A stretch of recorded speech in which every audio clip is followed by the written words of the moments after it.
الحمد لله رب العالمين والصلاة والسلام على سيد المرسلين سيدنا ومولانا محمد صلى الله عليه وسلم وعلى آله وأصحابه أجمعين. أما بعد، فقد قال الله تبارك وتعالى في القرآن المجيد والفرقان الحميد: أعوذ بالله من الشيطان الرجيم، بسم الله الرحمن الرحيم. وما أرسلناك إلا مبشرا ونذيرا. میرا منہ اور سرکار مدینہ کی ثنا خوانی، میرا منہ اور سرکار مدینہ کی ثنا خوانی، مجھے معلوم ہے اپنے سخن کی تنگ دامانی. برادران اسلام اور قابل قدر شخصیات، میں اس تبرک اور پرامن بزم میں شمع رسالت کی ضیاء حیات کو روشن کرنے کی سجارت کر رہی ہوں. میری یہ بساط نہیں کہ ماہ رسالت صلی اللہ علیہ وسلم کی اسوہ حسنہ پر لفظ کر سکوں، لیکن پھر بھی آپ جیسے عظیم المرتبت شخصیات کے روبرو سیرت النبی صلی اللہ علیہ وسلم کو موضوع گفتگو بنانے جا رہی ہوں تاکہ خود کی اصلاح ہو جائے، ورنہ کسی کی کیا مجال کہ سیرت النبی صلی اللہ علیہ وسلم کا احاطہ کر سکے. جیسے کہ شاعر رسول حضرت حسان رضی اللہ تعالیٰ عنہ کا شعر ہے، جو انہوں نے اپنی مجبوری ظاہر کی، فرمایا: میری بساط نہیں کہ اپنے اشعار سے مدحت رسول کا حق ادا کر سکوں. ہاں، میں نے ذکر رسول صلی اللہ علیہ وسلم سے اپنے اشعار کی ضرور مدح سرائی کی ہے.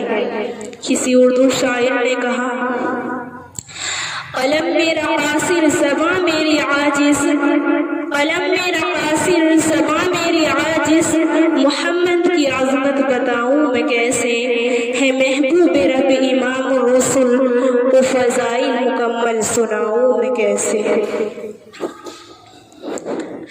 ملت اسلامیہ کے دھڑکتے دلوں، بعثت نبی صلی اللہ علیہ وسلم سے قبل پورے جزیرت العرب پر کوئی حکمرانی کرنے کے لیے تیار نہیں تھا، اور نہ نظام مکمل تھا، اور عدالت، انسانیت، امانت، دیانت، عصمت اور اصلاح و تقویٰ، زہد و ورع کا جنازہ نکل چکا تھا. شرافت و عزت کی کلیاں مرجھا چکی تھی. شرک و ضلالت کی تاریکی ہر سمت نظر آ رہی تھی.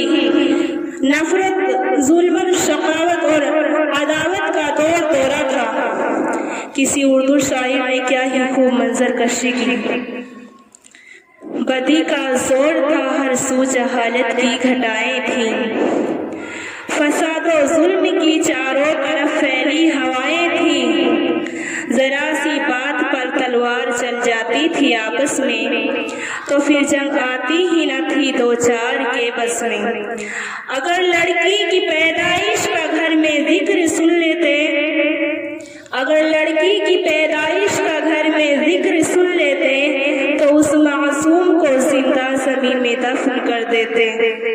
غرض جو بھی برائی تھی سب ان میں پائی جاتی تھی، نہ تھی شرم و حیا آنکھوں میں، گھر گھر بے حیائی تھی. مگر اللہ نے جب ان پر اپنا رحم فرمایا تو عبداللہ کے گھر میں خدا کا لاڈلا آیا. قدرت خداوندی نے اس پرفتن دور میں شیدائیہ نے لات و عزا کو رشد و ہدایت کے راستے پر گامزن کرنے کے لیے، وحشت و بربریت کو ختم کرنے کے لیے فاران کی چوٹیوں سے آفتاب رسالت صلی اللہ علیہ وسلم کو طلوع فرمایا. مکے میں طلوع آفتاب کے وقت آفتاب رسالت آمنہ کے لال عبداللہ لخت جگر عبد المطلب کے نور نظر اور شمع کو اپنے تمام انوار و برکات کے ساتھ تشریف لاتے ہیں. آپ ایسے وقت پیدا ہوئے جس سے لیل و نہار دونوں نے فیض حاصل کیا. سبحان اللہ سبحان اللہ، ایک عجیب ماحول ہے، نور ہی نور نظر آ رہا ہے، پورے مکے میں انوار الہی کا نزول ہو رہا ہے، ظلمت قدا کفر قدا میں ایک تہلکہ مچ گیا ہے، لات و منات اور عزا منہ کے بل گر پڑے، گلزار ہستی میں ایک عجیب رونق پیدا ہو گئی ہے، چاروں سمت سے بس ایک ہی آواز سنائی دے رہی ہے، ایک والا آ گیا، ایک والا آ گیا،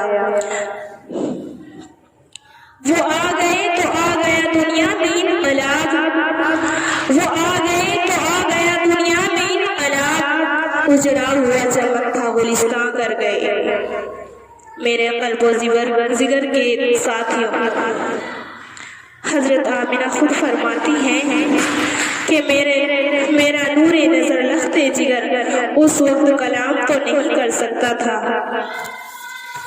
لیکن انگشت شہادت سے کچھ اشارہ کر رہا تھا۔ وہ اشارہ کیا تھا؟ وہ اشارہ اشہد ان لا الہ الا اللہ کا اشارہ تھا۔ قلب آمینہ میں مسرت و خوشی کی حد نہ رہی، جب محمد صلی اللہ علیہ وسلم کی عطا کو دیکھا، کچھ غم کے اثرات بھی ہیں۔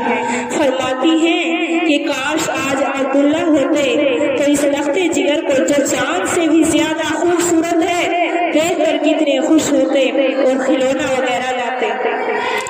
غیر سے آواز آتی ہے کہ اے آمینہ فکر مت کرو، میں اس کا رب ہوں، میں اس کا رب مربی ہوں، استاذ بھی، سب کچھ میں ہوں اس کا، اگر یہ بچہ کھلونا مانگے تو چاند کو کھلونا بنا دوں گا، اگر سیر و تفریح کو دل چاہے تو معراج پہ بلا لوں گا، اگر کوئی شہادت طلب کرے تو پتھروں سے بھی کلمہ پڑھا دوں گا۔ اس کے بعد عبد المطلب آتے ہیں، سوال کرتے ہیں اے آمینہ کوئی نام سوچا ہے؟ آمینہ کہتی ہیں کہ جب سے یہ بچہ پیدا ہوا ہے زبان پر قابو ہے نہ قلب پر، ذہن میں کئی نام آتے ہیں لیکن قلب میں یہ دستک ہوتی ہے کہ محمد صلی اللہ علیہ وسلم۔ عبد المطلب نے کہا سبحان اللہ سبحان اللہ، اے آمینہ اسلام کا بچہ میں نے پورے جزیرۃ العرب میں نہ دیکھا اور نہ سنا۔ آمینہ کہتی ہیں کہ آپ نے تو نام نہیں سنا ہوگا، اس جیسا بچہ بھی پورے جزیرۃ العرب ہی کیا پوری دنیا میں موجود نہ ہوگا۔ یہ وہ بچہ ہے جس کی تعریف خود رب کائنات کرتا ہے، وَرَفَعْنَا لَكَ ذِكْرَكَ۔ ملت اسلامیہ کے پاس بانو آپ صلی اللہ علیہ وسلم کا نام محمد ہی نہیں تھا بلکہ عنوان بن گیا تھا، آپ کو تمام محاسن ایک خوبصورت گلدستہ بنا دیا تھا۔ ہمارے نبی صلی اللہ علیہ وسلم کے اندر حضرت آدم کی صورت تھی، حضرت شیس کی معرفت تھی، حضرت نوح کی شجاعت تھی، حضرت ابراہیم کے اخلاق تھے، حضرت اسماعیل کی زبان تھی، اسحاق والی رضا، صالح والی فصاحت، لوط والی حکمت، یعقوب والی بشارت تھی۔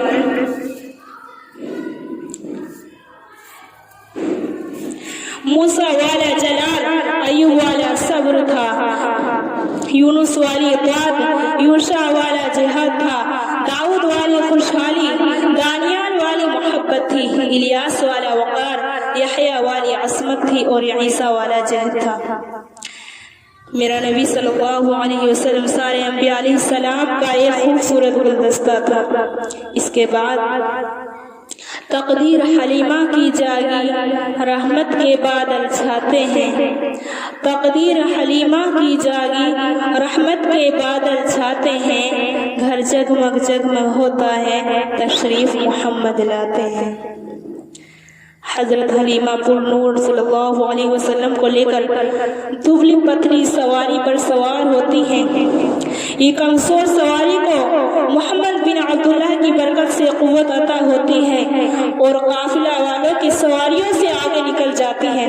سبھی حیرت زدہ ہوتے ہیں کہ حلیمہ کی اتنی کمزور سواری کو اتنی قوت و طاقت کہاں سے مل گئی کہ اتنی تیز چل رہی ہے۔ حلیمہ جب گھر پہنچتی ہے تو تمام گھر انوار و برکات سے سے پر تھا۔ سبحان اللہ سبحان اللہ۔ حلیمہ کی شان۔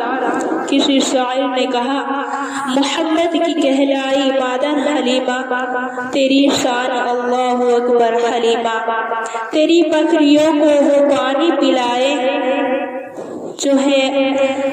جو ہے ساقی آب کوثر حلیمہ۔ برادران اسلام، آپ صلی اللہ علیہ وسلم کے شباب کا دور بھی عجیب ہے۔ حسن انسانیت اپنے چچا کے ہمراہ شام کا سفر فرمایا۔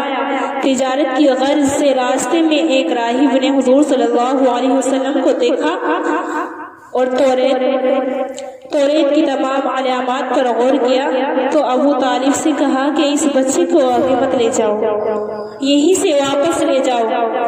جو علامات میں نے توریت میں پڑھی تھی وہ تمام اس کے اندر پائی جاتی ہیں۔ شاید کہ یہ آخر الزمان صلی اللہ علیہ وسلم جو آخری نبی ہیں۔ ابو طالب وہیں سے واپس روانہ ہو گئے۔ اس سفر میں ابو طالب کو بہت نفع ہوا۔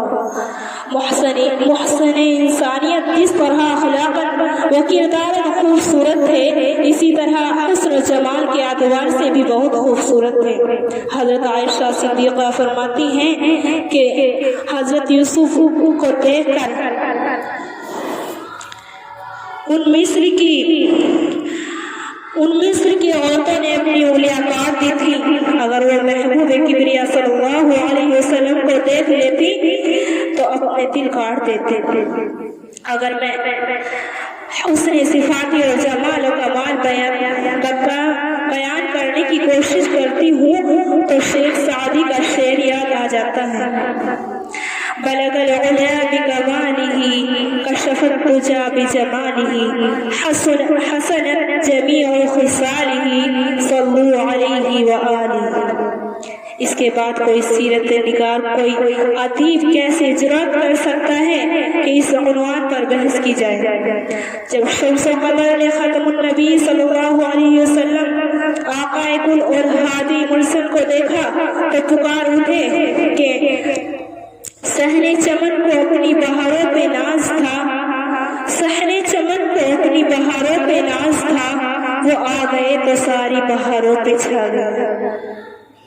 محسن انسانیت صلی اللہ علیہ وسلم نے عہدہ نبوت و رسالت پر فائز ہوتے ہی اعلان حق کر دیا، لوگوں کو توحید اور ایمان سمجھایا، شرک و کفر کو مٹا کر وحدت و خداوندی کا بول بالا کیا، عداوت اور نفرتوں کو صداقت و محبت میں تبدیل کیا، شیطانیت و ظلمت کی جگہ ایمان کو ضیاء کو لایا گیا۔ آپ نے ایک ایسا انقلاب برپا کیا کہ جس کے نتیجے میں صحابہ کرام کی مقدس جماعت تیار ہوئی۔ نبی اکرم صلی اللہ علیہ وسلم کی دعوت و تربیت کا یہ کمال تھا کہ آپ نے شرک قضا کو توحید قضا بنا دیا، کفر قضا کو عبادت قضا بنا دیا، رہزن کو رہبر بنا دیا، پورے جزیرۃ العرب کو گلستان بنا دیا۔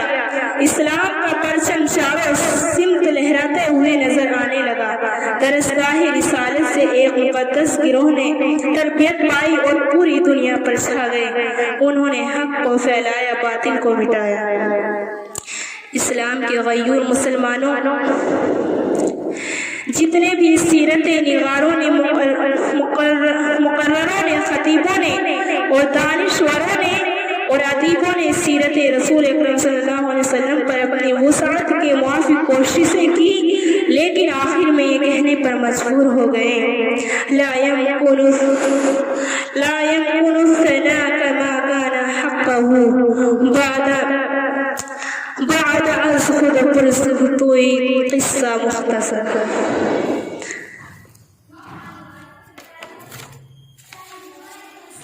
اللہ تبارک و تعالی ہم سب کو حیات طیبہ کو نمونہ بنانے کی توفیق عطا فرمائے اور ہم کو نیک کام کی ہمت دے۔ آمین۔ وما علینا الا البلاغ۔